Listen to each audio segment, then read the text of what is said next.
ये एक zirconia crown है। जिरकोनिया का क्राउन थोड़ा महंगा आता है तो और अच्छा होता है क्योंकि जो बाकी हमारे दांत होते हैं उनके साथ थोड़ा मैच हो जाता है। ऑलमोस्ट 99% ये मैच हो जाता है। और दूसरा जो पीएफएम वगैरह होते हैं वो उतने मैच नहीं होते। तो अब ये क्राउन कौन से दांत पे लगाना चाहिए और कौन से दांत पे नहीं लगाना चाहिए।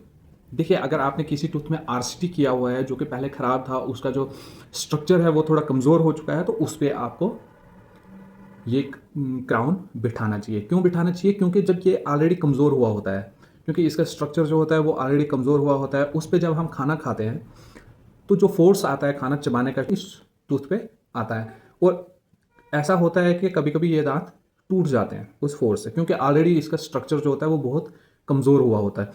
तो इसलिए ये ज़रूरी है कि उस टूथ पे आप कैप लगवाइए, उसमें पहले आरसीटी करवाइए, उसके बाद कैप बिठाना ज़रूरी है। क्योंकि एक तो उसका ऑलरेडी स्ट्रक्चर ख़त्म हो चुका है, कमज़ोर हो चुका है, और दूसरा जब आप उसमें आरसीटी करवाते हैं तो उससे तो कि जो भी ब्लड सप्लाई वगैरह होती है टूथ में वो ख़त्म हो जाती है, तो वो दांत डेड हो जाता है, तो उससे भी थोड़ा फ़र्क पड़ता है दांत में। तो इसलिए उस टूथ पे आप कैप ज़रूर लगवाइए जिसमें आप आरसीटी करवा रहे हो, क्योंकि आपके लिए बेस्ट है वो चीज़। अगर नहीं लगवाते हैं तो भी कोई इशू नहीं है, बट वो दांत कभी ना कभी टूट जाएगा। 1 साल में या 2 साल में वो टूटेगा ही टूटेगा, क्योंकि उसमें उतनी वो ताकत नहीं है कि वो आपका जो आप खाना चबाते हैं या कुछ भी चबाते हैं उसको बर्दाश्त कर सके लॉन्ग टर्म के लिए। इसलिए उसमें आपको कैप लगाना ज़रूरी है।